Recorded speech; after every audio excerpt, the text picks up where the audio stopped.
Dear students, last video में हमने discuss किया था हाइब्रिडाइजेशन इन्वॉल्विंग सिग्मा ऑर्बिटल्स, यानी कि सेंट्रल एटम के कौन से एटॉमिक ऑर्बिटल्स हैं जो पार्टिसिपेट करेंगे लीगेंड ऑर्बिटल्स के साथ सिग्मा बॉन्डिंग में।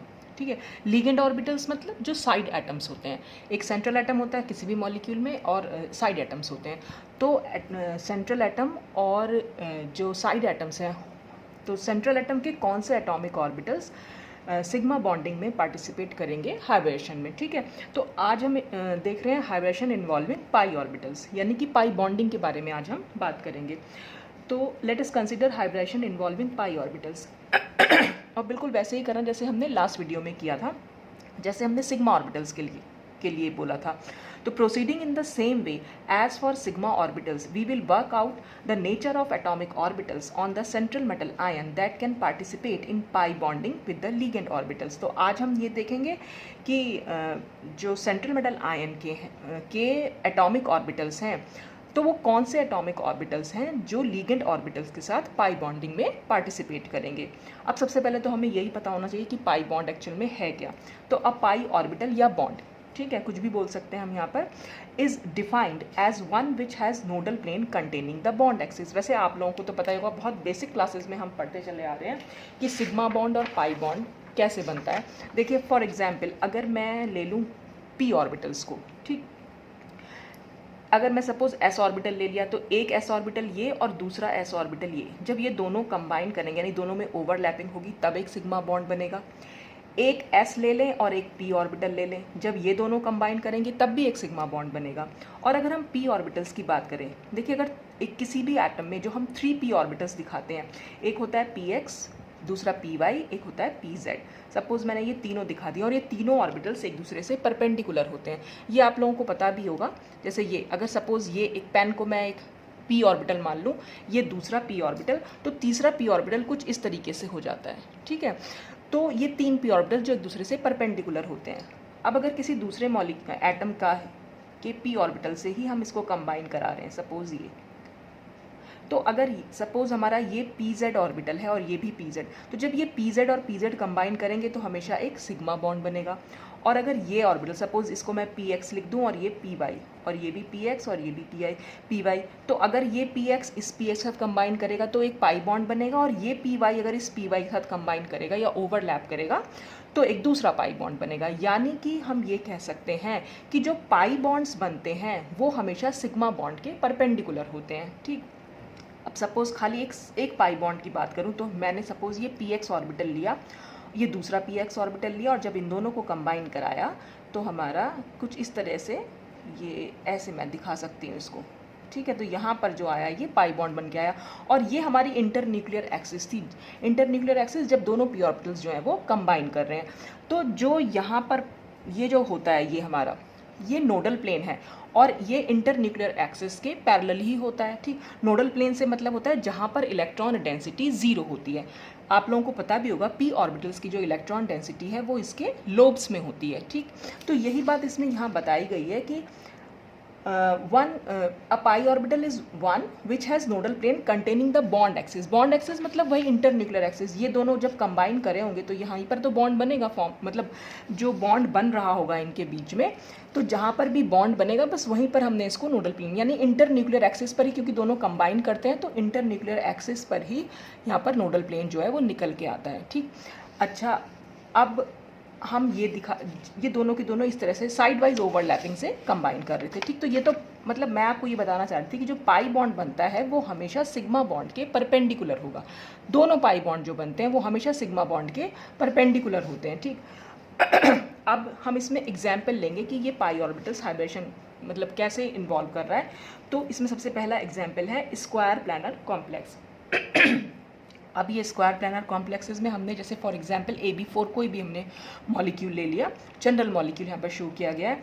तो अब ये आप लोगों को पता ही है कि स्क्वायर प्लानर कॉम्प्लेक्स में हमारा D4H पॉइंट ग्रुप होता है। तो सबसे पहले हमें पॉइंट ग्रुप पता होना चाहिए, क्योंकि हमें फिर सिमेट्री ऑपरेशंस जो है वो अप्लाई करने होते हैं। अच्छा, फिर उसमें क्या है, for each B atom there are two P orbitals of pi nature. ये अभी मैंने आपको समझाया कि कोई भी एटम हो उसमें हमेशा 2 पी ऑर्बिटल्स होते हैं वो पाई नेचर के होते हैं, क्योंकि वो दोनों पी ऑर्बिटल्स जो हैं वो पाई बॉन्ड बनाते हैं, तो इसलिए हम कह सकते हैं कि दोनों पी ऑर्बिटल्स पाई नेचर के हुए।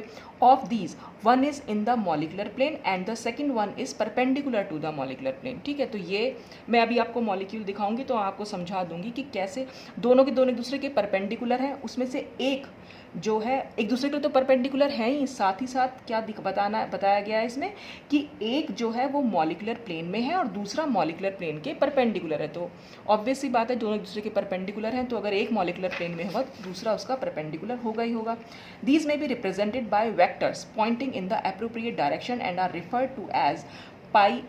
जो मैं अभी आपको आगे डायग्राम दिखाऊंगी उसमें पाई पैरेलल दिखाया गया और एक पाई परपेंडिकुलर दिखाया गया। पैरेलल मतलब जो मॉलिकुलर प्लेन में है और जो परपेंडिकुलर है वो मॉलिकुलर प्लेन के परपेंडिकुलर है। तो हमने इन ऑर्बिटल्स को वेक्टर्स की तरह रिप्रेजेंट किया है। तो आप चाहें तो पहले इसका स्क्रीनशॉट ले लीजिए। अब हम आते हैं अपने डायग्राम पे। देखिए ये वो डायग्राम बना हुआ है। ये हमारी वाई एक्सिस है, ये हमारी एक्स एक्सिस है और ये जेड एक्सिस। ठीक है, अब इसी में हमने यहाँ दिखा रखा है, देखिए जो ये ऊपर की साइड दिखा है यानी कि जो जेड एक्सिस के पैरेलल हो गए। ठीक है, और मॉलिकुलर प्लेन कौन सा है, वो एक्स वाई प्लेन है। तो जो यहाँ पर ये दिखाए हुए हैं इस तरीके से, वो हमारे पाई पैरेलल हैं, यानी कि वो मॉलिकुलर प्लेन के पैरेलल जा रहे हैं। और जो ये जेड एक्सिस के पैरेलल दिखाए गए हैं वो परपेंडिकुलर है इस पैरेलल से, या मॉलिकुलर प्लेन के पैरेलल है। अब मैं इसको आपको डायग्राम जो मेरा ओरिजिनल मॉलिक्यूल है वो भी मैं दिखा सकती हूँ। यहाँ पर देख लीजिए, ये इस तरीके से देखिए, ये ऐसे रखा हुआ है।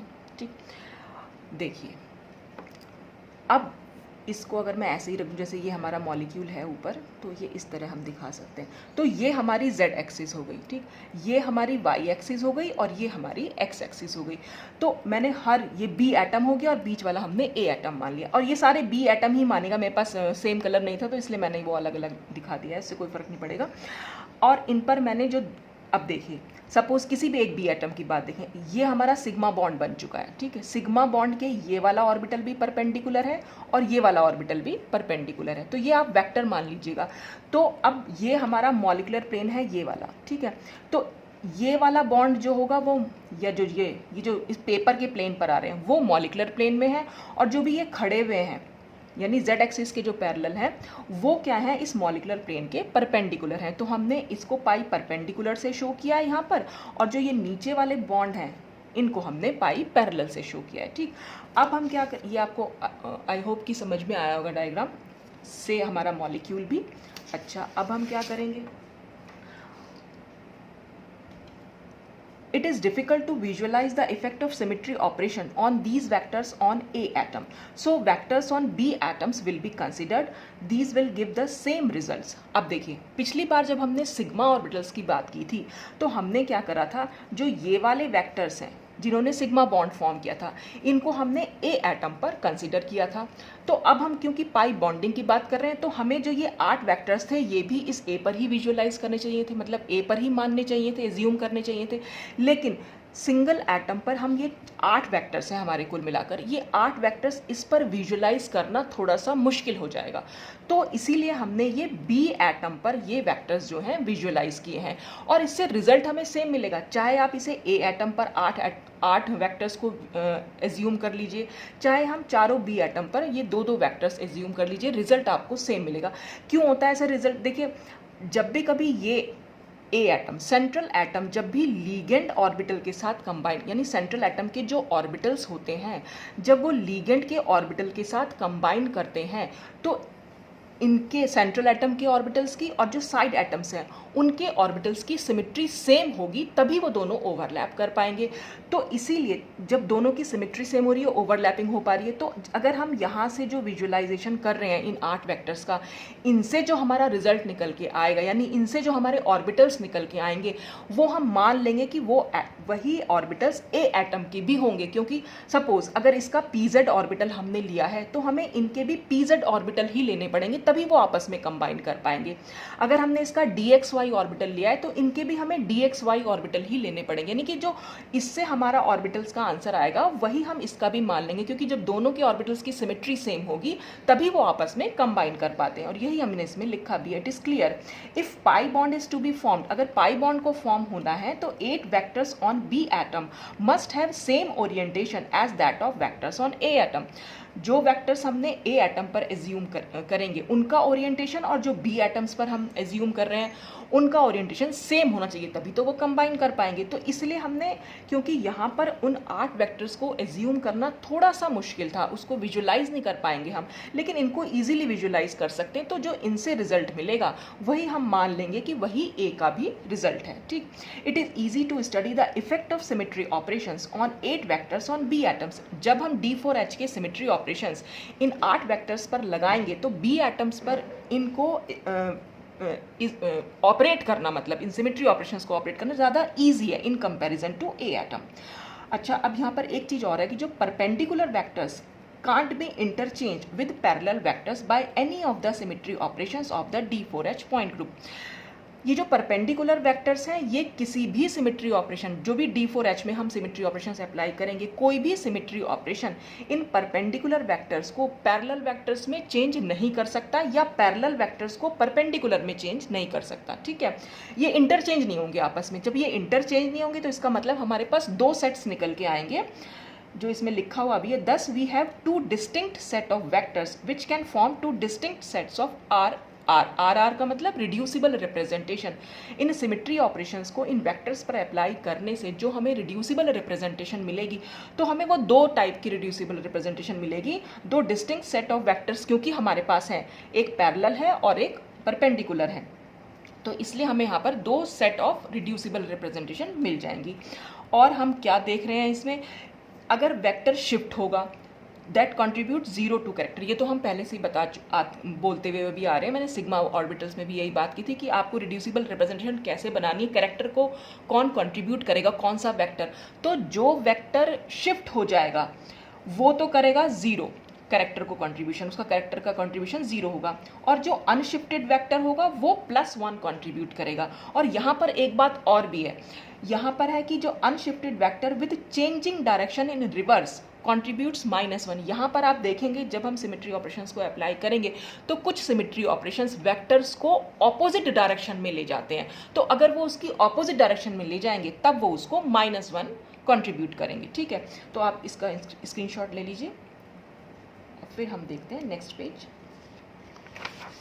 तो अब इससे क्या हुआ, हमारे पास जो ये हमने ये एक बार हमने ये टी परपेंडिकुलर और एक बार हम ये टॉ परपेंडिकुलर, यानी एक रिड्यूसिबल रिप्रेजेंटेशन ये निकल के आई जब हमने बेसिस किसको माना, परपेंडिकुलर वेक्टर्स को, और एक बार हमने पैरेलल वेक्टर्स को। और ये जो टॉ पाई मैंने लिखा है ये इन दोनों को कंबाइन करके आई। मतलब जब हम एक ही साथ उस atomic orbital central atom A पर जब हम वो 8 के 8 वेक्टर्स विजुअलाइज करेंगे तो हमारे पास ये रिजल्ट निकल के आएगा। ठीक है, तो हमने क्या करा, बी एटम्स पर दोनों को मान लिया अलग अलग और दोनों को कंबाइन करके हमारा सेम एक रिजल्ट निकल के आएगा। तो आंसर आपका सेम ही आएगा जो हमारी आगे रिप्रेजेंटेशन आएंगी। तो सबसे पहले हम टी बार मैं बोल रही हूँ, ये टॉ है, टॉ परपेंडिकुलर। तो हम अपना सिमेट्री ऑपरेशंस जो है इस पर अप्लाई करना शुरू करते हैं और फिर देखते हैं कि हमारा क्या रिजल्ट रहता है। ठीक, तो ये मैं इसको प्लेन पेपर पे रख दूँ तो ज़्यादा अच्छा आपको समझ में आएगा। ये है हमारा। ठीक, अच्छा, अब सबसे पहले हम ई अप्लाई कर रहे हैं। तो हमने यहाँ पर क्या है, परपेंडिकुलर से मतलब जो ये ऊपर की साइड वेक्टर्स हैं, बस वो वाले वेक्टर्स को हमें देखना है। तो ये कुल मिलाकर 4 वेक्टर्स हैं। तो और जब हम ई अप्लाई कर रहे हैं तो ये इनका कुछ, ये कहीं कोई शिफ्टिंग नहीं होगी, कुछ भी नहीं होगा, तो इसलिए ये 4 अपनी जगह पर ही रहेंगे। तो दे विल रिमेन अनशिफ्टेड। तो जब अनशिफ्टेड वेक्टर होगा तो इसलिए वो 4 कंट्रीब्यूट करेगा। अब हम अप्लाई कर रहे हैं C4 कैसे, Z एक्सिस के अलॉन्ग, ये है हमारी Z एक्सिस। जब हम C4 अप्लाई करेंगे तो ये ब्लू एटम इस ब्लैक की जगह जाएगा। ठीक है, और ये ब्लैक यहाँ इस ब्लैक की जगह, ये ब्लैक इस ब्लू की जगह और ये ब्लू इस ब्लू की जगह। ठीक है, देखिए ये ऐसे हमने अप्लाई कर दिया। तो क्या होगा, चारों एटम्स ने अपनी जगह छोड़ दी, यानी शिफ्ट हो गए हैं। जब चारों एटम शिफ्ट हो गए हैं तो उनके वेक्टर्स भी शिफ्ट हो गए हैं। तो ये सब के सब शिफ्ट हो गए हैं, इसलिए यहाँ पर आया 0। ठीक, अब ये C2 भी C4 में से ही निकली है। ये मैं आपको पिछले 2-3 वीडियो से समझाती हुई आ रही हूँ कि कैसे निकली है, तो आप वहीं से जाके देखिएगा। ये C2Z है जो C4 के कोलिनियर है, यानी ये वाली यही है C2। ठीक है, अब इसमें क्या होगा, यहाँ पर हम 180 डिग्री पर रोटेट कर रहे हैं, तो हमारा 180 डिग्री का रोटेट करने का मतलब है ये एटम यहाँ जाएगा और ये एटम यहाँ, और ये दोनों भी एक दूसरे को इंटरचेंज करेंगे। तो अगर मैं C2 अप्लाई करूँगी तो और इसके अलोंग यानी ऐसे मुझे घुमाना है, तो इसका मतलब ये हुआ कि मैं ऐसे घुमा रही हूँ इसको। मतलब पहली बार हम घुमा रहे हैं तो ये घुमा 90 डिग्री, जब हम दूसरी बार घुमाएंगे तो 180 डिग्री। तो 90 डिग्री पर ही सारे रोटेट हो रहे हैं, तो 180 पर तो रोटेट होने ही होने, तो सारे के सारे क्योंकि अपनी जगह इसको छोड़ दे रहे हैं, तो ये हमारा 0 हो जाएगा। अब हम आते हैं 2C2 सिंगल डैश, और ये 2C2 डैश ना बोल के, एक्चुअली मैं इसको बार बार डैश बोलती हूँ, इसको हम प्राइम बोलते हैं, तो 2C2 प्राइम। ठीक है, अब ये 2C2 प्राइम कौन सी है, ये वाली C2 है। ठीक है, या तो हम इस C2 को मान लें या फिर हम इस C2 को मान लें। ठीक, अगर हम सपोज ये वाली C2 ले रहे हैं, तो इस C2 के अराउंड यानी हमें ऐसे घुमाना पड़ेगा मॉलिक्यूल को, इसी के अराउंड तो घुमा पाएंगे। तो जब हम इसके अराउंड घुमाएंगे, आप देखेंगे ये ब्लू इस ब्लैक की जगह पे, ये ब्लैक इस ब्लू की जगह पे, तो इनका तो वेक्टर्स का तो जो ये कॉन्ट्रीब्यूशन 0 हो गया। ठीक है, अच्छा अब आप इसमें देखिएगा, इसमें क्या होगा, यहाँ पर जो ये हमारे वेक्टर्स हैं, देखिए अब मैं इसको हम सिर्फ ऊपर वाले वेक्टर्स की बात कर रहे हैं, क्योंकि ये दोनों वेक्टर्स जो होंगे अपनी ठीक अपोजिट पोजीशन पे चले जा रहे हैं। अभी तो ये आपकी साइड दिखा दे रहे हैं, ऊपर की साइड। अब हम जब मैं C2 अप्लाई करूं इस पर, C2 ये वाली C2, ठीक है, हमने ये वाली C2 मानी थी ना, ये वाली C2, तो इसके अलोंग ऐसे ही तो घुमाएंगे। तो आपने देखा जो ऊपर वाले वेक्टर थे अब वो नीचे पहुंच चुके हैं यहाँ पर। ठीक, जब वो नीचे पहुंच चुके हैं तो इसका मतलब ऑपोजिट डायरेक्शन में पहुंच गए हैं। तो जब ऑपोजिट डायरेक्शन में पहुंचे हैं तो हर एक ने -1 कंट्रीब्यूट किया है, इसलिए इनका कंट्रीब्यूशन हो जाएगा -2। अब 2C2 double prime, 2C2 double prime क्या है, वो जो यहाँ से जा रही है। तो जब वो यहाँ से जाएगी यानी इसके अलोंग हम ऐसे घुमाएंगे मॉलिक्यूल को, तो ये दोनों एटम एक दूसरे को एक्सचेंज करेंगे, और ये दोनों एटम यानी कि चारों एटम जब एक्सचेंज हो जाएंगे एक दूसरे से, तो इसका मतलब इनके वेक्टर्स भी एक्सचेंज होंगे, तो हमारा कॉन्ट्रीब्यूशन फिर से 0 होगा। तो यानी इसके अलोंग अगर मैं घुमा दूं इसको, तो हमारा कुछ इस तरीके से आएगा मॉलिक्यूल। ठीक है, तो सबके सब अपनी जगह से मूव कर गए हैं, तो हमारा इसका कंट्रीब्यूशन 0 रहा। आई तो 0 करेगा ही करेगा। ठीक है, ये वेक्टर यहाँ दिखाई देगा, ये वेक्टर यहाँ, ये यहाँ, दो सब ऑपोजिट डायरेक्शन में, तो ये भी 0 हो जाएगा। S4 के लिए हम क्या अप्लाई, पहले हम C4 अप्लाई करेंगे। तो जब हम C4 अप्लाई करेंगे, C4 अप्लाई करने पर ही, क्योंकि हमारे एटम्स जो हैं वो चेंज हो जा रहे हैं। देखिए ये है हमारा C4, जब सारे एटम्स C4 अप्लाई करने पर शिफ्ट कर जा रहे हैं तो उनके वेक्टर्स भी शिफ्ट कर रहे हैं। ठीक है, और वेक्टर्स शिफ्ट कर रहे हैं तो इसका मतलब हो गया कि हमारा, अब हम सिग्मा H लगाएं चाहे ना लगाएं, वो तो हम पहले ही शिफ्ट, तो पहले ही उनका कंट्रीब्यूशन 0 हो चुका है, तो हमने यहाँ पर 0 लिख दिया। अब हम लगा रहे हैं सिग्मा H। अब देखिए हम सिर्फ इस वाले ऊपर वाले वेक्टर्स की बात कर रहे हैं। सिग्मा H कैसे लगेगा, कुछ इस तरीके से लगेगा, प्लेन यूं कट करता हुआ जाएगा, यानी इस एटम को सबको कट करता हुआ जाएगा। और जो ये ऊपर वाले वेक्टर्स हैं वो नीचे की साइड दिखाई देंगे। आप खुद सोचिए, यहाँ पर अगर एक मिरर लगा दिया जाए, आप ये समझ लीजिए इनके बीच में से, इन एटम्स के बीच में से होता हुआ जा रहा है। ठीक है, तो जब मिरर यहाँ पर इस तरह से लगा हुआ होगा तो ये सारे जो वेक्टर्स हैं वो नीचे की साइड दिखाई देंगे। जब वो नीचे की साइड दिखाई देंगे तो यानी कि वो ऑपोजिट डायरेक्शन में जा रहे हैं, ये ऊपर की साइड है वो नीचे चले जाएंगे, तो हर एक -1 कंट्रीब्यूट करेगा, इसलिए टोटल कंट्रीब्यूशन हमारा -4 हो जाएगा। अब 2 सिग्मा वी, ये सिग्मा वी कौन सा है, जो 2C2 प्राइम की जगह, यानी ये वाला, यानी हम ऐसे एक मिरर लगा दे रहे हैं। ठीक है, जब हम ऐसे एक मिरर लगा देंगे, तो जब ये मिरर लगाएंगे तो हम अगर ऊपर वाले, हमें तो सिर्फ इनको ही विजुअलाइज करना है, तो देखिए इस मिरर से क्या होगा, ये दोनों आइटम एक दूसरे को रिफ्लेक्ट करेंगे, तो ये तो वेक्टर्स जो हैं पोजीशन को चेंज कर लेंगे, लेकिन ये वाले वेक्टर्स जो ये हैं ये सिर्फ अपनी ही पोजीशन पर रहेंगे, सिर्फ कट हो जाएंगे, तो इसलिए इनका कॉन्ट्रीब्यूशन 2 रहेगा। और जो 2 सिग्मा डी था वो सिग्मा डी था 2C2 प्राइम, यानी हमारा कुछ इस तरीके से। तो अगर मैंने यहाँ पर मिरर लगाया तो ये दोनों आइटम एक दूसरे को रिफ्लेक्ट करेंगे और ये दोनों आइटम एक दूसरे को रिफ्लेक्ट करेंगे, तो वेक्टर्स की पोजीशन चेंज हो जाएगी। ठीक है, तो यहाँ पर भी कॉन्ट्रीब्यूशन 0 रहेगा। ठीक, अच्छा अब हम टी पैरेलल की बात कर लेते हैं। टी पैरेलल कौन से, अब हम ये वाले वेक्टर्स जो इस पेपर के प्लेन में दिखाई दे रहे हैं, तो ये 4 वेक्टर्स हैं। ठीक, तो हमने जब ई अप्लाई करेंगे तो हम कुछ भी नहीं कर रहे हैं, तो ये अपनी पोजीशन पर रहेंगे, तो ये 4 ही रहेंगे। C4 अप्लाई करेंगे, C4 में मैंने आपको बताया ये चारों आइटम अपनी पोजीशन चेंज कर रहे हैं, जब चारों आइटम अपनी पोजीशन चेंज कर रहे हैं तो ये 0 हो जाएगा। ऐसे ही C2 में भी हमारा ये यहाँ पहुँचेगा, ये यहाँ और ये यहाँ, ठीक है, ये सब एक्सचेंज हो जाएंगे, ये सब, तो ये भी अपनी पोजीशन को शिफ्ट करेंगे, तो ये 0। अब आ जाते हैं हम 2C2 प्राइम पे, सिंगल प्राइम। तो 2C2 प्राइम अगर हम देखें ये वाला, ठीक, इसके अलोंग जब हम घुमाएंगे, अब की बार क्या करना है, ये और ये तो एक दूसरे को चेंज कर लेंगे, ठीक है, ये तो एक दूसरे की पोजीशन पर चले जाएंगे, तो इसका मतलब इनके वेक्टर्स का कंट्रीब्यूशन तो 0 हो जाएगा। लेकिन क्योंकि हम इनकी बात कर रहे हैं, तो अब आप देखेंगे अगर ये इधर की साइड है, तो जैसे ही मैं C2 अप्लाई करूँगी, C2 है हमारी ये वाली, तो इसके अलोंग मुझे ऐसे घुमाना है, तो ये अपनी ऑपोजिट पोजिशन पर चले जाएंगे, ये देखिए ये चले गए, अब ये इधर की साइड हो गए हैं, तो इन्होंने ये अपनी ऑपोजिट पोजीशन पर चले गए, पहले ये इधर की साइड थे, अब उधर हो जाएंगे, तो क्योंकि ऑपोजिट डायरेक्शन में गए हैं और 2 वेक्टर्स गए हैं, तो इसलिए ये इनका कंट्रीब्यूशन -2 होगा। अब 2C2 double prime, 2C2 double prime फिर वैसे ही जाएगी बिल्कुल इसके अलोंग, जब हम इसके अलोंग रोटेट करेंगे तो ये दोनों एटम एक्सचेंज होंगे, ये दोनों एटम, और जब एटम एक्सचेंज होंगे तो जाहिर सी बात है उनके वेक्टर्स भी एक्सचेंज हो जाएंगे, ठीक, तो उनका कंट्रीब्यूशन 0, और I फिर से इनको 0 ही करेगा, ठीक है। S4 फिर से 0, क्योंकि C4 हमारा 0 हो चुका है। अब सिग्मा H की बात करें, देखिए सिग्मा H जब हम, ये मॉलिकुलर प्लेन है, ऐसे कट करता हुआ जा रहा है, ठीक है, ये मैं ऊपर, ये आप ऐसे मत समझिएगा कि ये ऊपर से जा रहा है, ये इन एटम्स को कट करता हुआ जा रहा है, इनके बीचों बीच होता हुआ जा रहा है, ठीक है। तो जब ये इनके बीचों बीच होता हुआ जाएगा, तो ये जो ये वाले वेक्टर्स हैं, जो पैरेलल वेक्टर्स हैं, वो अपनी ही जगह पे रहेंगे, कोई चेंज नहीं होगा उनमें, ठीक, तो इसलिए इनका कॉन्ट्रीब्यूशन 4 रहेगा। और 2 सिग्मा, तो 2 सिग्मा V क्या हो जाएगा, 2 सिग्मा V हमारा फिर से हमने ये यहाँ पर लगाया, ठीक। अब जब हमने ये मिरर यहाँ पर लगा दिया, तो ये दोनों एटम्स तो हमारे एक्सचेंज हो जाएंगे, तो इनका तो कंट्रीब्यूशन वेक्टर्स का 0 हो जाएगा। लेकिन जब हम यहाँ मिरर लगाएंगे, तो मिरर लगाने से क्या होगा, ये और ये वाले वेक्टर्स की हम बात कर रहे हैं, तो ये वेक्टर्स जो हैं अब हमें उल्टी डायरेक्शन में दिखाई देंगे, तो पहले ये यहाँ दिख रहे थे, अब हमें यहाँ दिखाई देंगे ऑपोजिट डायरेक्शन में, तो इसलिए इनका कॉन्ट्रीब्यूशन -2 रहेगा। और सिग्मा डी हमारा ये वाला है, तो ये दोनों एटम्स और ये दोनों एटम्स एक दूसरे को, चाहे आप ये सिग्मा डी ले लीजिए, चाहे आप ये सिग्मा डी ले लीजिए, तो इनका कॉन्ट्रीब्यूशन 0 रहा, ठीक। तो इस तरह से हमने सारे सिमेट्री ऑपरेशंस इस पर अप्लाई किए और अपना रिजल्ट आया ये, और इन दोनों को जब हमने प्लस कर दिया, तो हमारा टोटल रिजल्ट, हमारा अगर हम ए एटम के लिए निकालना चाहें, तो हमारा रिजल्ट रहा ये, ठीक। अब हम क्या करेंगे, इन दोनों रिड्यूसिबल रिप्रेजेंटेशन को रिड्यूस करेंगे with the help of standard reduction formula. और ये बात मैं अपने कई वीडियोस में बता चुकी हूँ कि आपको रिड्यूस कैसे करना होता है, इसका बिल्कुल सेपरेट वीडियो मैंने बनाया हुआ है, तो उसमें आपको सिर्फ वो वीडियो है कि हम कैसे चेंज करेंगे रिड्यूसिंग रिप्रेजेंटेशन को इरिड्यूसिंग रिप्रेजेंटेशन में। तो उसके लिए हम एक स्टैंडर्ड रिडक्शन फार्मूला यूज़ करते हैं, तो उस फार्मूला की हेल्प से जो परपेंडिकुलर वाली है रिप्रेजेंटेशन रिड्यूसिबल, वो इस तरह से हमारी इरिड्यूसिबल रिप्रेजेंटेशन में चेंज हो जाएगी, और जो हमारी पैरेलल वाली है वो इसमें हो जाएगी। और अगर आप ये दोनों को सेपरेट ना करना चाहें, इकट्ठा ही आप करना चाहें टॉप आई के लिए, तो आपको यही कॉम्बिनेशन देखने को मिलेंगे। तो चाहे तो आप इसको रिड्यूस कर लीजिए सिंगल को, या चाहे इनको अलग अलग रिड्यूस कर लीजिए, रिजल्ट आपको सेम मिलेगा।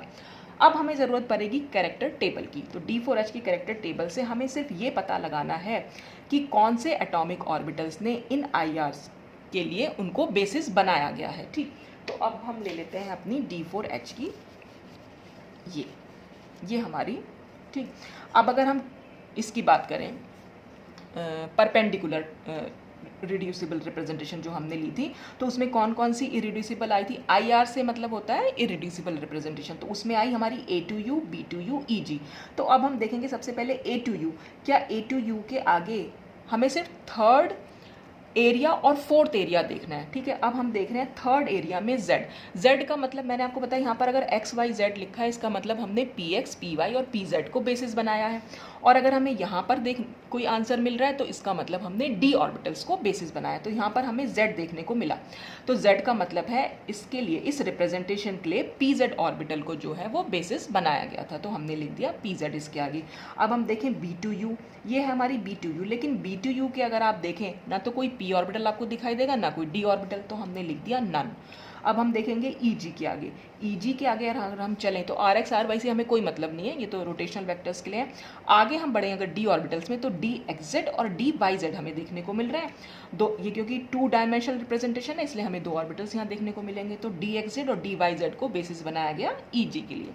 अब हम टॉ पैरेलल की बात करेंगे। इसमें कौन कौन सी इरेड्यूसिबल रिप्रेजेंटेशन, सबसे पहले हम देखेंगे ए टू जी है। ये ए टू जी के आगे आप देखें तो कोई आपको, ये आर जेड है, ये तो रोटेशनल वेक्टर है तो इससे हमें कोई मतलब नहीं है। यहाँ पर ना तो कोई एक्स वाई जेड, ना यहाँ पर कुछ लिखा हुआ है, तो ये हमारा हो गया नन। अब हमारे बी टू जी के आगे हम देखें तो कोई पी ऑर्बिटल तो नहीं है, लेकिन अगर हम आगे बढ़े तो डी ऑर्बिटल है। कौन सा? डी एक्स वाई, तो हमने लिखा D X Y. E U की बात करें, ई यू के आगे हम देख रहे हैं एक्स और वाई, इसका मतलब पी एक्स और पी वाई ऑर्बिटल्स को बेसिस बनाया गया, तो हमने ये यहाँ से आंसर ले लिया। ठीक, तो अब हमने यहाँ पर देखे कुल मिलाकर 8 बॉन्ड्स। ठीक है, 4 हमारे होने चाहिए परपेंडिकुलर और 4 हमारे होने चाहिए पैरेलल। ठीक, तो अगर हम जितने ऑर्बिटल्स निकल के आ रहे हैं वही उतने ही बॉन्ड में बन के आएंगे। तो यहाँ अगर हम देखें हमारे 4 पाई बॉन्ड्स आने चाहिए दोनों में ही। यहाँ आ रहे हैं 1, ये 2, ये 3, खाली 3 बॉन्ड्स आ रहे हैं, तो कंप्लीट बॉन्ड नहीं आ रहे हैं। ठीक, अगर यहाँ पर भी देखें तो 1, ये 2, ये 3, यहाँ पर भी 3 आ रहे हैं, तो कंप्लीट बॉन्डिंग हमें दोनों में से कोई भी रिप्रेजेंटेशन नहीं दे रही, यानी कि हमें 8 पाई बॉन्ड्स तो कभी भी देखने को नहीं मिलेंगे D4H पॉइंट ग्रुप में। तो यही इसमें लिखा है। कौन कौन से कंक्लूजन हम निकाल सकते हैं, इसका आपने शायद स्क्रीनशॉट अगर लिया है तो ठीक है, नहीं तो दोबारा ले सकते हैं। अच्छा, तो इससे हमें क्या कंक्लूजन देखने को मिला? Neither of the two sets will form complete bonding as the orbitals among S, P and D do not exist under the representation A to G and B to U respectively. तो यही बात इसमें बताई, क्योंकि यहाँ पर ये ना तो B to U में कोई ऑर्बिटल निकल के आया, ना A to G में। अगर सपोज यहाँ पर कोई एक एक ऑर्बिटल आ जाता तब हमारे पास कुल मिलाकर 4 हमारे पाई बॉन्ड यहाँ पर भी और यहाँ पर भी बन जाते, लेकिन क्योंकि यहाँ पर नहीं आ पाया है तो इसलिए यहाँ जो है कंप्लीट बॉन्डिंग हमें देखने को नहीं मिली। अब हमें और दूसरा क्या मिला? Among parallel pi orbitals, only dxy orbital is available since px and py orbitals are already involved in sigma bonding। देखिए, अगर हम टॉप पैरेलल की बात करें तो यहाँ पर हमें dxy मिला, px और py, लेकिन जब मैंने आपको हाइब्रेशन, इससे प्रीवियस वीडियो जरूर जाकर देखिएगा, उसमें स्क्वायर प्लानर कॉम्प्लेक्सेस, क्योंकि हमारा हाइब्रेशन क्या निकला था? dsp2 होता ही है उसमें भी। तो जो 2 p ऑर्बिटल वहाँ यूज़ हुए हैं सिग्मा बॉन्डिंग में वो px और py हैं। तो जब px py already sigma bonding में यूज़ हो चुके हैं तो वो पाई बॉन्डिंग में हम यहाँ हाइब्रेशन में यूज़ नहीं कर सकते, तो यहाँ पर खाली एक dxy ऑर्बिटल ही यूज़ होगा। तो यही बात इसमें बोली गई है। तो हैंस ओनली 1 पाई बॉन्ड, तो हमारा क्या बचा? खाली सिर्फ एक पाई बॉन्ड, वो भी dxy ऑर्बिटल की वजह से जो बनेगा। तो hence only 1 pi bond in molecular plane, क्योंकि हमने पैरेलल पाई ऑर्बिटल्स की बात करी तो वो मॉलिकुलर प्लेन में ही थे हमारे पैरेलल ऑर्बिटल्स। तो 1 pi bond in molecular plane shared equally among all 4 AB pairs is possible. यानी कि इस बात का क्या मतलब हुआ? ये हमारे ठीक वो थे, मतलब हमारा AB4 जो मॉलिक्यूल था। अब इसमें क्या होगा? जो मॉलिकुलर प्लेन में, यानी यहाँ पर सिर्फ एक ही पाई बॉन्ड बन के आएगा और वही एक पाई बॉन्ड इन 4 पेयर्स, 4 AB पेयर्स कौन से? एक AB पेयर ये है, एक AB ये है, एक AB ये है और एक AB ये है। तो 4 पेयर्स के बीच में वो एक सिंगल पाई बॉन्ड जो है वो इक्वली शेयर्ड होगा। ठीक है, क्योंकि हमारे पास सिर्फ एक पाई बॉन्ड मॉलिकुलर प्लेन में बन के आया। Among perpendicular orbitals only pz, dxz and dyz orbitals are available, hence 3 pi bond. जितने ऑर्बिटल्स आते हैं उतने ही पाई बॉन्ड वहाँ पर पॉसिबल होते हैं। तो यहाँ पर हमारे 3 पाई ऑर्बिटल्स निकल के आए थे, इसलिए यहाँ पर 3 पाई बॉन्ड्स। और वो 3 पाई बॉन्ड्स क्या होंगे? Perpendicular to the molecular plane, क्योंकि हमारे परपेंडिकुलर ऑर्बिटल्स निकल के आए हैं ये। शेयर्ड इक्वली अमंग ऑल 4, यहाँ पर भी यही होगा कि चारों AB पेयर्स में वो जो 3 बॉन्ड्स निकल के आए हैं पाई बॉन्ड्स, वो इक्वली शेयर्ड हो जाएंगे। तो इस तरह से हम पाई बॉन्डिंग समझ सकते हैं जो हाइब्रेशन में इन्वॉल्व हुई और D4H पॉइंट ग्रुप के लिए। ठीक, तो ये पूरा था D4H के लिए। अब हम नेक्स्ट एग्जांपल बहुत जल्दी जल्दी देखेंगे, क्योंकि आपको बेसिक तो समझ में आ ही गया होगा।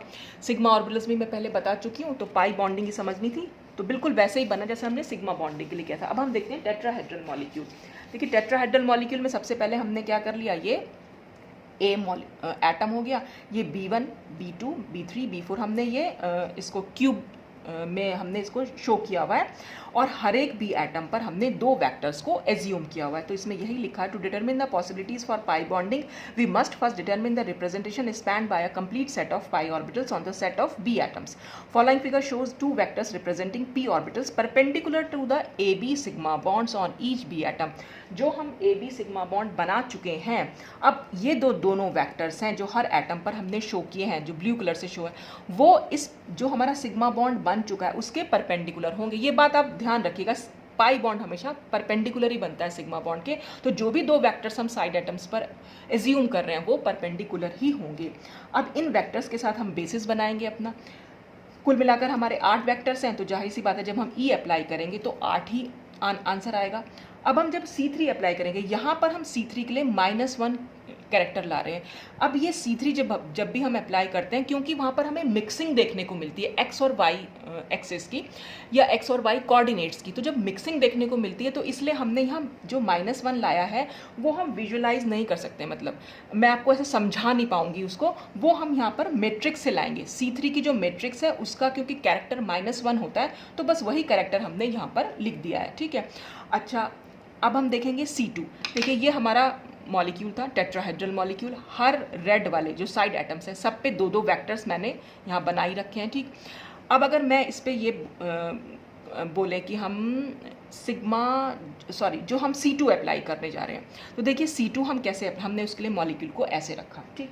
अगर आपको ऐसे दिख रहा है तो हम प्लेन पे रख लेते हैं इसको, ठीक। जब हम इस पर C2 अप्लाई करेंगे, C2 एक्सिस कैसे है हमारी, ये वाली, तो C2 का मतलब है हम इसको 180 डिग्री पर रोटेट करेंगे, यानी ये वाला एटम यहाँ पहुँचेगा और ये एटम यहाँ, मतलब ये दोनों एक दूसरे को एक्सचेंज करेंगे और ये दोनों एक दूसरे को एक्सचेंज करेंगे। तो हमने C2 को दिखाया ऐसे, ठीक। तो C2 में क्या, चारों एटम्स ने अपनी पोजीशन को चेंज किया, तो साथ साथ उनके वेक्टर्स भी चेंज हो गए, तो शिफ्ट हो गए, तो इसलिए यहाँ पर 0 रह गया। अब हम बात करेंगे S4 की।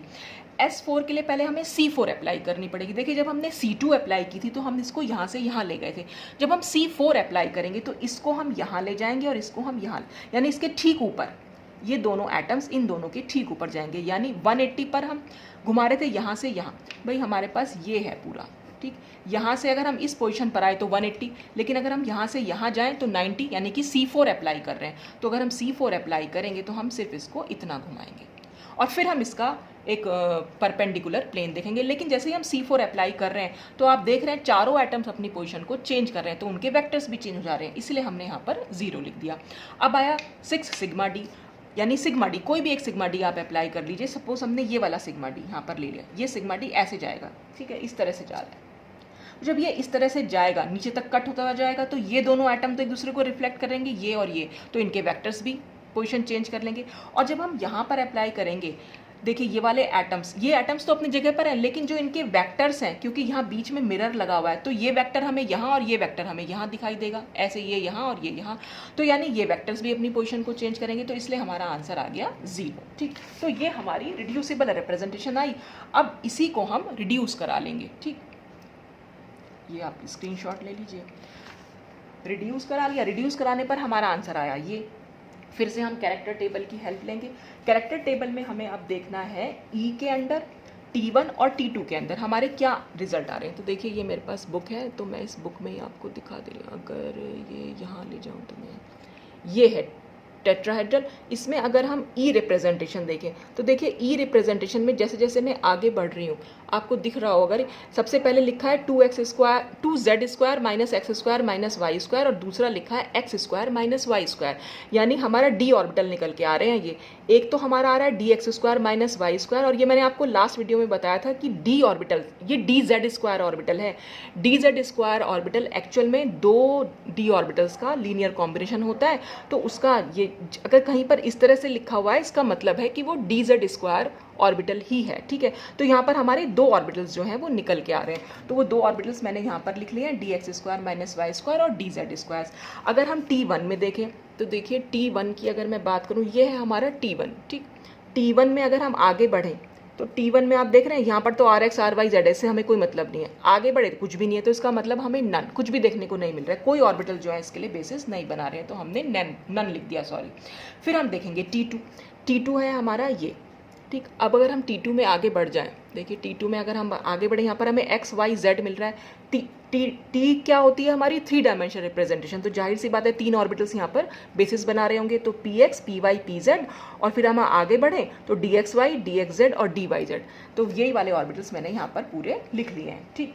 अब since T1 symmetric atomic orbitals do not exist on the central metal atom A, it uses only 5 AB pi bonds। यहाँ पर हम सिर्फ हमारे आने कितने चाहिए थे पाई बॉन्ड्स? हमारे आने चाहिए थे, शुरू में हमने देखे थे कितने ऑर्बिटल्स, हमने कितने वेक्टर्स लिए थे? 8 वेक्टर्स। तो हमारे पास 8 पाई बॉन्ड्स आने चाहिए थे, लेकिन यहाँ 8 पाई बॉन्ड ना बन के खाली 5 पाई बॉन्ड बनेंगे। कैसे वो 5? देखने में तो आपको लग रहा होगा 1 2 3 4 5 6 7 8 ऐसा लग रहा होगा, लेकिन ये 8 है नहीं एक्चुअल में। ये हमारे सिर्फ इनमें से हम कोई 3 ही ले सकते हैं। क्यों ले सकते हैं? देखिए, ये मैंने आपको बताया था लास्ट वीडियो में भी कि टेट्राहेड्रल में या तो हमारा जो कॉम्बिनेशन जो हाइब्रिडेशन होता है या तो होगा sp3 या होगा sd3।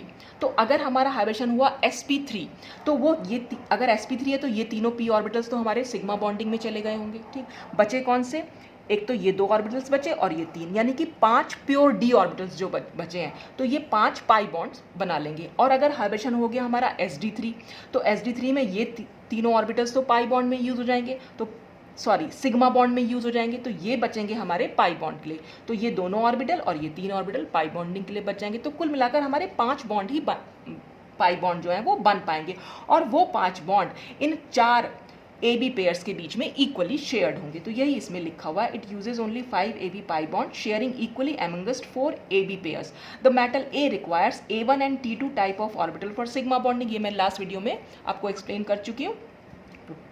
If it uses sp3 hybrid orbitals for sigma bonding, then a pure d5 set will be used for pi bonding. Similarly, other alternatives may be considered. ठीक है, तो आपने सिर्फ यहाँ पर देखना है कौन कौन से ऑर्बिटल निकल के आए हैं, और जो ऑर्बिटल सिग्मा बॉन्डिंग में यूज हो चुके हैं उन्हें आप पाई बॉन्डिंग में यूज नहीं करेंगे। तो जितने बचेंगे वो सारे पाई बॉन्डिंग में यूज हो जाएंगे। तो टोटल कितने पाई बॉन्ड्स बन सकते हैं वो आप यहाँ पर देख सकते हैं। ठीक, तो ये थी हमारी टेट्राहेड्रल में पाई बॉन्डिंग। अब हम बढ़ते हैं अपने ऑक्टाहेड्रल की तरफ। ठीक, ऑक्टाहेड्रल में हमने ये स्ट्रक्चर बना ही लिया है अपना। ऑक्टाहेड्रल आपको पता ही है क्या है। अब इसमें एक चीज़, वेक्टर्स को कैसे हमने रिप्रेजेंट किया, देखिए ये हमारी एक्स एक्सिस है, ये हमारी वाई एक्सिस है, और ये है जेड एक्सिस। जेड एक्सिस कुछ इस तरह से आ रही है। ठीक, अगर सपोज हमने एक्स एक्सिस पर वेक्टर्स को दिखाना है, हमें बी एटम पर ही वेक्टर्स को दिखाना है। हमें अगर एक्स एक्सिस पर क्या कह रही हूँ मैं, वेक्टर्स को अगर हमें दिखाना है तो हम वो वेक्टर्स दिखाएंगे वाई और जेड पर।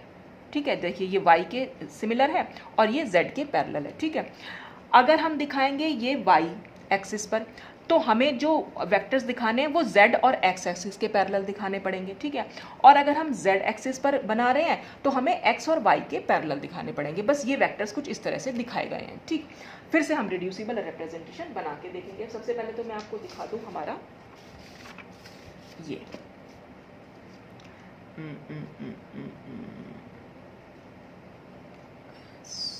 इसको मैं ऐसे दिखा देती हूँ। देखिए ये हमारा, मैंने 2 वेक्टर्स को ना एक्चुअली परपेंडिकुलर लाने की कोशिश की है, पर ये पूरा पैरेलल आ नहीं पाए हैं।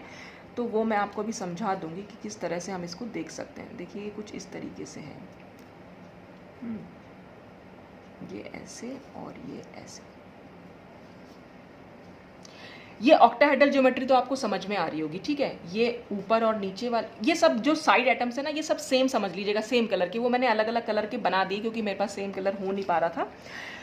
तो देखिए अगर हम ये z एक्सिस को देखें, z एक्सिस में जो ये 2 वेक्टर्स हैं ये इस x और y के पैरेलल होंगे। मतलब अगर मैं इसको हमने y इसको माना हुआ है। ठीक है, तो जो ये ऊपर को आपको आता दिख रहा है, आप इसको समझिएगा कि ये ऐसे है, मतलब ये इस वाली एक्सिस के पैरेलल है और ये भी इस एक्सिस के पैरेलल है। ठीक है, ऐसे ही अगर मैं ये वाली एक्सिस के पैरेलल, ये वाली एक्सिस पर दिखाना चाहूँ 2 वेक्टर्स को, तो ये जो ऊपर की साइड उठा हुआ है ये हमारा z एक्सिस के पैरेलल है। तो थोड़ा सा टेढ़ा दिख रहा होगा, लेकिन आप इसको सीधा मानिएगा। ठीक है, और ऐसे ये थोड़ा इधर को जा रहा है तो आप इसको भी सीधा मानिए। इस तरह से ये इस तरह से जा रहा है नीचे वाला, और जो ऊपर वाला है वो कुछ इस तरह से जा रहा है। ठीक है, तो वो एक्चुअली इस जो इनमें होल्स हो रखे हैं, ये जो बॉल्स हैं ये टेट्राहेड्रल के अकॉर्डिंग हो रखे हैं, तो वो इसलिए थोड़ा टेढ़े टेढ़े हो रहे हैं।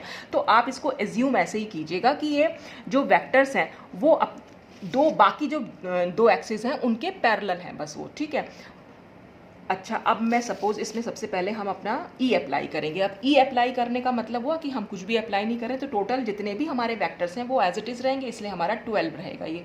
तो हमारे टोटल वेक्टर्स हमारे क्योंकि 12 ही हैं, यहाँ पर 4 वेक्टर्स हो जाएंगे, ये 4 वेक्टर्स हो जाएंगे और ये वाले 4 वेक्टर्स हो जाएंगे। ठीक है, अब जब हम इस पर C3 अप्लाई करेंगे, C3 अप्लाई करने का मतलब है हमने इनको इस तरह से रखा। ठीक है, मॉलिक्यूल को ऐसे रखा हुआ है, ये 1, ये 2, ये 3 एटम हो गया और नीचे वाला 1, 2 और 3।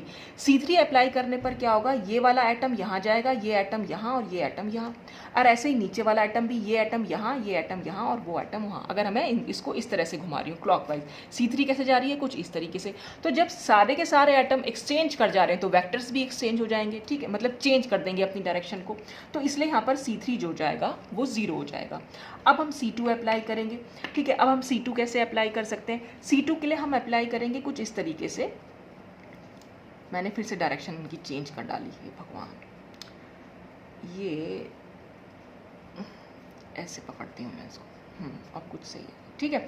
अब हम C2 कैसे अप्लाई करेंगे, C2 हम अप्लाई करेंगे यहाँ पर रखी हुई है, मतलब ऐसे जा, ये वाली C2 जा रही है, ठीक, यानी इसको हमें ऐसे घुमा देना है, इसके अलोंग ऐसे घुमाना है। ये हमारी C2 थी और इसके अलोंग हमें घुमाना है। तो जब हम इसके अलोंग ऐसे घुमाएंगे तो आप देख रहे हैं कि सारे जो ये दोनों एटम है वो एक दूसरे को एक्सचेंज करेंगे, ये दोनों एटम एक दूसरे को एक्सचेंज करेंगे और ये नीचे चला जाएगा और वो नीचे वाला ऊपर आ जाएगा। तो सब एटम अपनी पोजीशन से डिस्प्लेस हो जाएंगे, तो इसलिए यहाँ पर 0 आ गया, ठीक।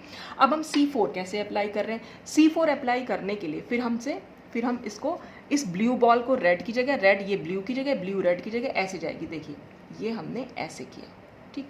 तो ये चारों एटम ने तो अपनी पोजीशन चेंज कर ली है, लेकिन ये दोनों एटम अपनी जगह पे रहे। लेकिन अगर आप ध्यान दें, हमें एटम से तो कोई मतलब नहीं, हमें मतलब है इन वेक्टर से। तो आप अगर देखेंगे तो ये वेक्टर भी अपनी पोजीशन को चेंज कर रहे हैं। देखिए ये वाला वेक्टर इस तरह से है सीधा, और ये वाला वेक्टर ऐसे। जैसे ही मैं C4 लगा रही हूँ, ये जो इधर की साइड वेक्टर था वो ऐसे पहुंच गया है और जो यहाँ वेक्टर था वो इधर पहुंच गया, यानी कि वो दोनों वेक्टर्स ने अपनी पोजीशन को चेंज कर लिया और ऐसे नीचे वाले वेक्टर्स ने भी अपनी पोजीशन को चेंज किया है। तो सारे वेक्टर्स अपनी पोजीशन चेंज कर चुके हैं, इसलिए यहाँ पर हो जाएगा 0। अब हम बात कर रहे हैं 3C2, जो हम C2 अब हम इसमें कैसे अप्लाई करेंगे। तो वो C2 भी हमारी कैसे जा रही है, ये C4 में से ही निकली C2 है। तो हम C4 जब ऐसे अप्लाई कर रहे हैं तो C2 भी हमें ऐसे अप्लाई करनी पड़ेगी। तो C4 के लिए हमने इसको ऐसे घुमाया था, तो C2 के लिए हम क्या करेंगे, ये रेड इस रेड की जगह और ये रेड इस रेड की जगह, ये दोनों ब्लू एक दूसरे को एक्सचेंज करेंगे, यानी कि हम इसको ऐसे घुमा के ले जा रहे हैं, ठीक। तो क्या होगा, ये चारों एटम्स ने तो अपनी पोजीशन को चेंज कर लिया, ठीक। अब ये दो एटम्स की अगर मैं बात करूं, दोनों एटम्स अपनी जगह पे हैं, लेकिन हमें वेक्टर से मतलब है। तो अगर हम वेक्टर्स की बात करेंगे, देखिए ये कुछ इस तरीके से था, मैं इसको एक बार फिर से ऐसे, ये ऐसे सीधा है और ये ऐसे है। तो अगर मैं C2 लगाऊंगी तो ये वाला वेक्टर जो ऐसे था वो अब मुझे इसके ठीक उल्टी डायरेक्शन में दिखाई देगा, और जो ये वेक्टर ऐसे था वो हमें अब की बार इधर की साइड अपने उल्टी साइड पे पहुंचेगा। देखो अब मैं दिखा देती हूँ आपको। तो पहले मैं बना ले रही हूँ ये वाला वेक्टर और ये हमें ऐसे दिख रहा है, ठीक। जब मैं इसको वापस घुमाऊंगी C2, यानी ये वाली रेड बॉल मुझे यहाँ लेके आनी है और ये हमारी C2 है, तो मैंने इसको ऐसे घुमाया। अब डायरेक्शन क्या हो गई, अब डायरेक्शन हो गई ये, ठीक। तो उल्टी हो गई ना, ये पहुंच गया यहाँ और ये पहुंच गया यहाँ। तो यानी कि दोनों वेक्टर्स, नीचे वाला भी और ऊपर वाले, तो कुल मिलाकर हो गए 4 वेक्टर्स। चारों वेक्टर्स अपनी पोजीशन से ऑपोजिट चले गए हैं। तो जब चारों वेक्टर अपनी पोजीशन से ऑपोजिट चले गए हैं तो वो हो जाएगा -4, ठीक। आई क्या करेगा, नीचे वाला ऊपर, ऊपर वाला नीचे, लेफ्ट वाला राइट और राइट वाला लेफ्ट पहुंच जाएगा। तो इस तरह से आई भी हमारा 0 हो जाएगा। S4 के लिए पहले हमें C4 अप्लाई करनी पड़ेगी, और C4 तो हमारा ऑलरेडी पहले ही 0 आ रहा है, तो C4 हमारे सारे वेक्टर्स को शिफ्ट कर देगा। तो फिर चाहे हम प्लेन लगाएं चाहे ना लगाएं तो हमारा 0 हो जाएगा। अब आएगा 3 सिग्मा H। अब देखिए सिग्मा H को ध्यान से समझिएगा, फिर से मैं पोजीशन जो है देख लेते हैं। ये ऐसे होगा, ठीक, और ये वाली पोजीशन हो जाएगी ऐसे, और नीचे वाली ऐसे, और ये भी इस तरीके से। अब देखिए हमने यहाँ पर लगाई C4, यानी कि ये ब्लू और रेड एटम को कट करता हुआ जाएगा।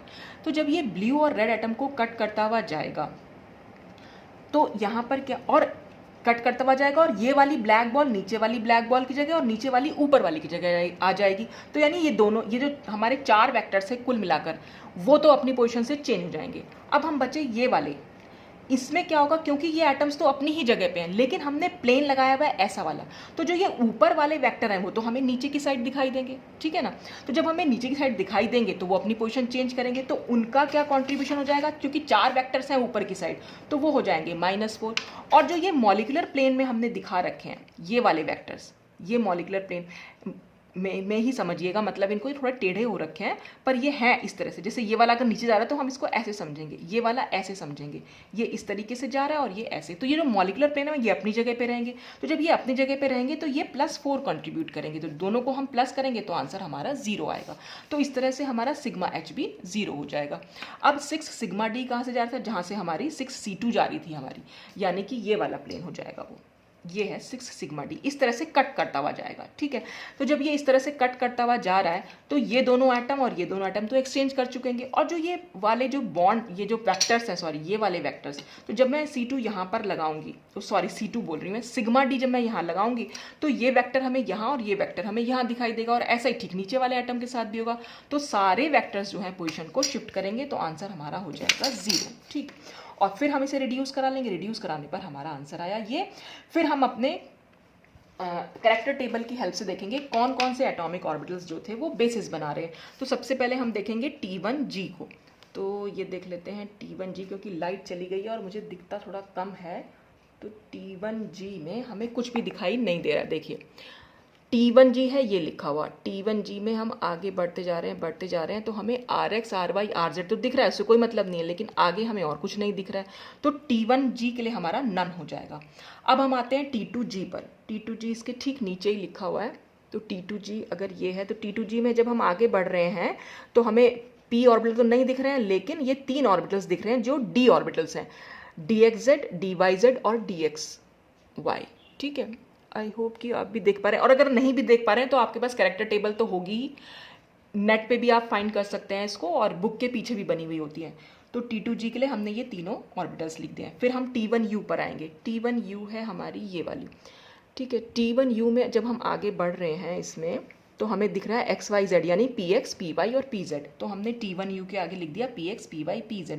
और T2U हमारी सबसे लास्ट वाली, और लास्ट वाली के आगे कुछ भी नहीं लिखा हुआ है, इसलिए हमारा हो गया नन, ठीक। तो कुल मिलाकर हमें 12 पाई बॉन्ड्स मिलने चाहिए थे। यहाँ पर हमें कितने मिलने हैं, 1 2 3 4 5, देखने में लग रहा है कि 6 पाई बॉन्ड्स हैं। अभी हम देखेंगे कि 6 है भी कि नहीं है। तो 12 तो कभी भी नहीं मिलेंगे, ठीक है। 6 मिल सकते हैं, देखते हैं 6 मिल भी रहे हैं कि नहीं। अब the pi's orbitals of A must have been used in forming sigma bonds with the orbitals of B। ये मैंने अगर हम बात करें हाइब्रिडाइजेशन की, जो सिग्मा बॉन्डिंग में इन्वॉल्व होता है, कौन सा होता है वो, sp3d2, जब हम ऑक्टाहेड्रल की बात करते हैं sp3d2, ठीक है। और उसमें तीनों p ऑर्बिटल्स जो हैं वो हमारे यूज़ हो चुके हैं सिग्मा बॉन्डिंग में। तो जो px, py, pz है वो तीनों तो ऑर्बिटल यूज़ हो गए हैं सिग्मा बॉन्डिंग में, तो इसलिए हम इसे पाई बॉन्डिंग में तो यूज़ करेंगे ही नहीं। अब हमारे खाली बचे ये वाले, क्योंकि वहाँ सिग्मा बॉन्डिंग में कौन से d ऑर्बिटल्स यूज़ होते हैं, dx² - y² और dz²। तो जो बाकी के 3 बचे हैं वो पाई बॉन्डिंग में इस्तेमाल होंगे। तो इसीलिए हमने यहाँ लिखा है दस p orbitals of atom A can't form any pi bond with B atom। लेकिन only the 3d orbitals of atom A can be used in the pi bond formation. It can be said that the 3 pi bonds shared equally among the 6 AB pairs are formed in AB6। तो जो हमारे 3 pi bonds बचेंगे वो equally shared होंगे हमारे 6 AB pairs के बीच में। तो कुछ इस तरीके से हम पाई बॉन्डिंग को समझ सकते हैं। तो आपने सिंपल बस उन वेक्टर्स को एज्यूम करना है, आप कैसे रोटेट, फिर सारे सिमेट्री ऑपरेशंस अप्लाई करने हैं, एक रिड्यूसिबल रिप्रेजेंटेशन बनानी है, फिर उसे इरिड्यूसिबल रिप्रेजेंटेशन में रिड्यूस करा लेना है, और फिर आपको कैरेक्टर टेबल की हेल्प लेनी है। वहाँ से आपको बेसिस मालूम पड़ जाएंगे कौन से एटॉमिक ऑर्बिटल्स को बेसिस बनाया गया है। बस उसी बेस पर हम यहाँ पर अपने बता सकते हैं कौन कौन से ऑर्बिटल्स हमारे सेंट्रल एटम के, हमने साइड एटम के ऑर्बिटल्स को लिया था, लेकिन वही एटम्स हमारे सेंट्रल एटम के भी होंगे। तो कौन कौन से एटॉमिक ऑर्बिटल्स पाई बॉन्ड के लिए बेसिस बना रहे हैं अलग अलग पॉइंट ग्रुप में, तो वो आप इस तरह से इसको समझ सकते हैं। तो आज के लिए बस इतना ही, आगे फिर हम शुरू करेंगे इसका linear combination of atomic orbitals in hybridisation. तो थैंक्स फॉर वॉचिंग।